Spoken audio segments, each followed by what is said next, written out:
e juntos rezemos: Jesus, eu confio em vós. Juntando as nossas mãos e olhando para a imagem da doce Virgem Maria, Nossa Senhora dos Prazeres, aquela que recebeu a forte presença do Espírito, que concebeu Jesus primeiro no coração e depois no seu ventre, ela que pela força do Espírito foi capaz também de dizer: faça-se em mim segundo a tua palavra. Peçamos que ela interceda para que nós sejamos dóceis como ela ao Espírito, para que a palavra de Deus seja o alimento e a luz da nossa vida. Ave Maria, cheia de graça, o Senhor é convosco.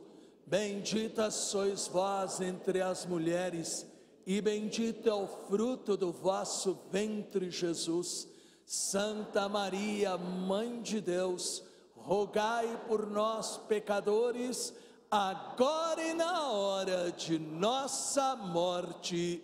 Amém. Sentados, em nome do Pai, do Filho e do Espírito Santo. Amém. Hoje, meus queridos e queridas, vamos falar sobre uma realidade triste da vida humana, uma realidade triste que está presente também na nossa própria vida, o problema do mal. O que é que faz com que algumas ou muitas pessoas provoquem o mal e às vezes inclusive nós, sem sentir dor ou remorso, ou ainda justificando os motivos para ter praticado aquela maldade? O mal, meus queridos, está presente na falta de perdão, na malícia, na fofoca, na calúnia, na inveja e ciúmes, na mentira, na desonestidade.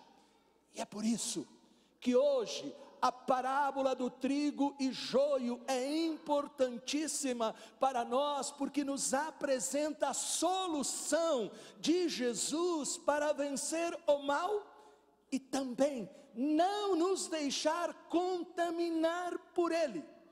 Abra na sua Bíblia aí em Mateus capítulo 13, versículo 24.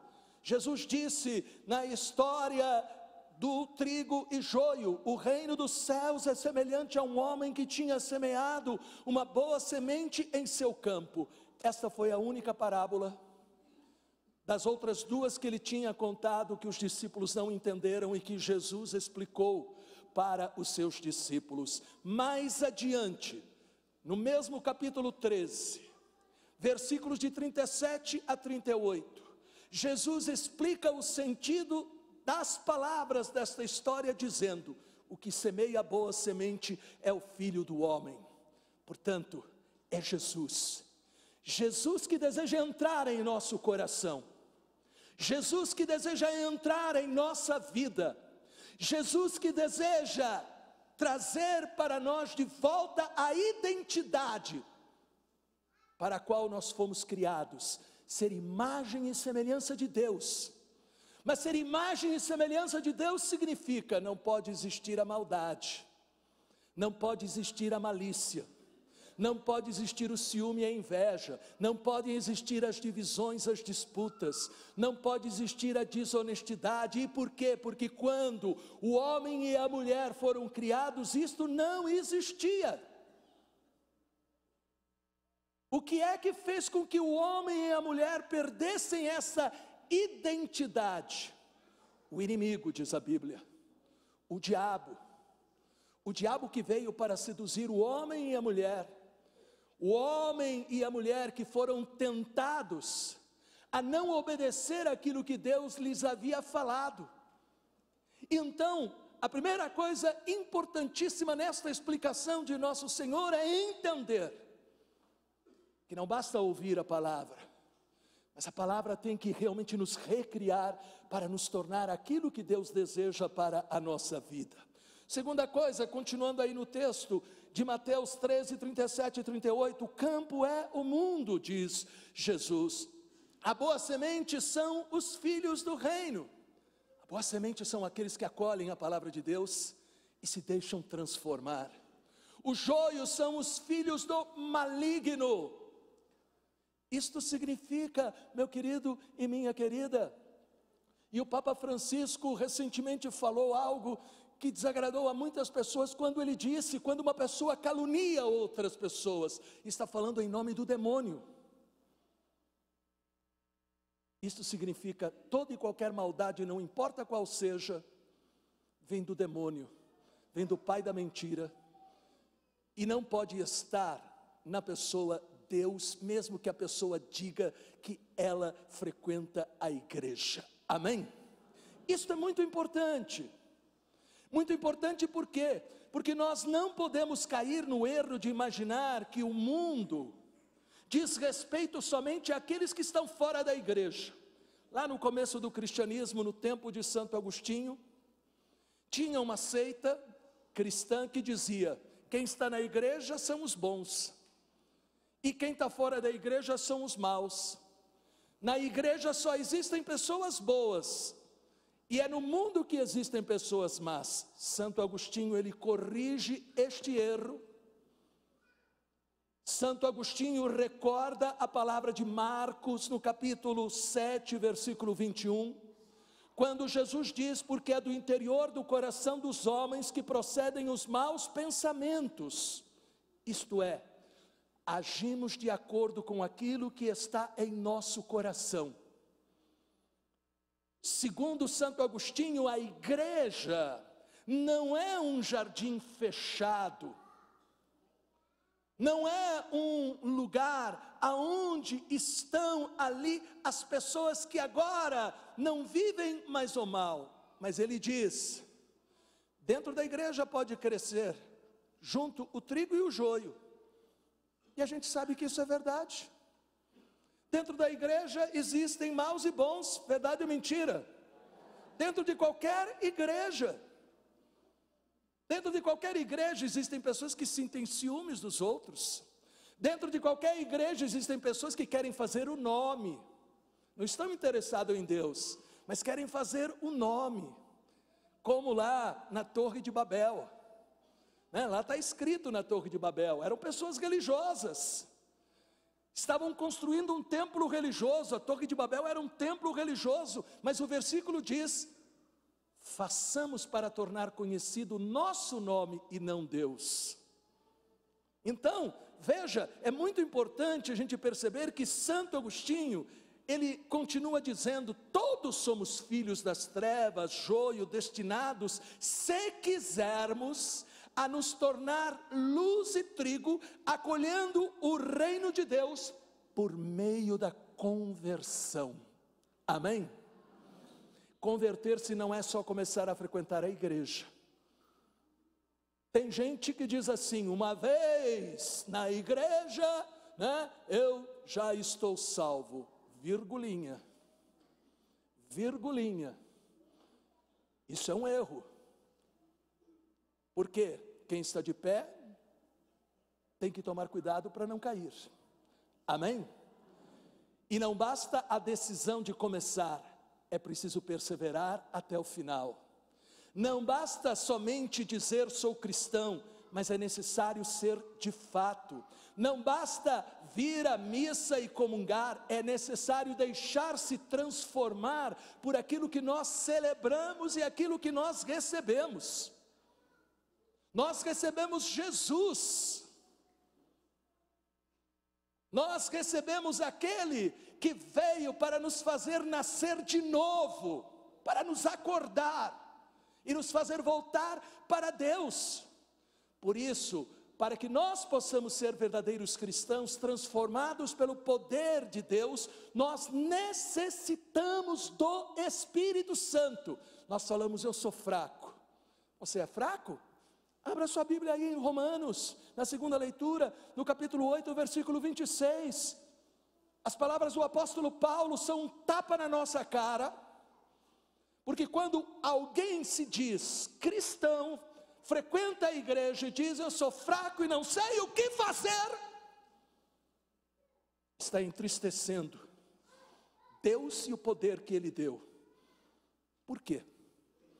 Porque aqui Paulo diz, Romanos 8, 26, o Espírito vem em auxílio à nossa fraqueza. Olha, Eu estou fraco.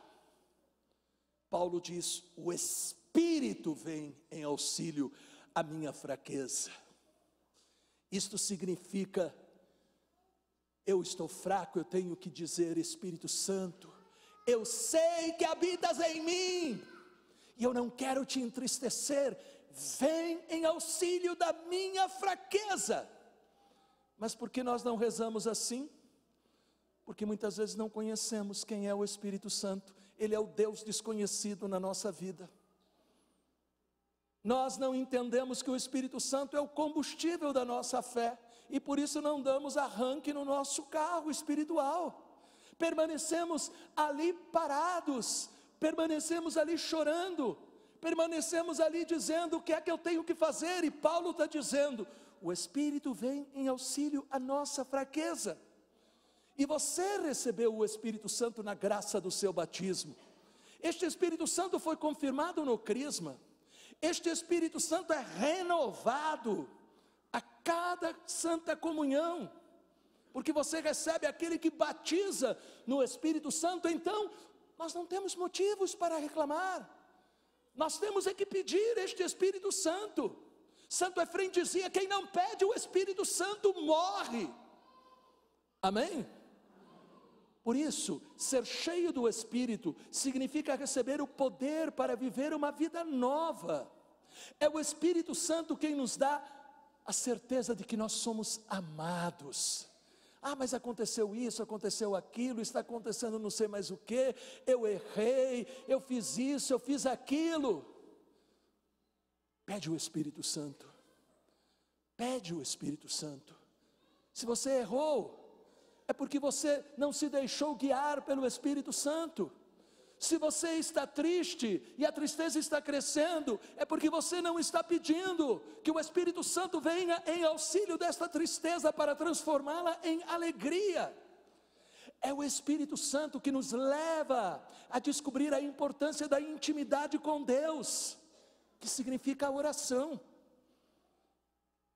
Foi feita uma pesquisa entre católicos e evangélicos nos Estados Unidos. No Brasil a gente não sabe, deve ser pior. Mas nos Estados Unidos, 80%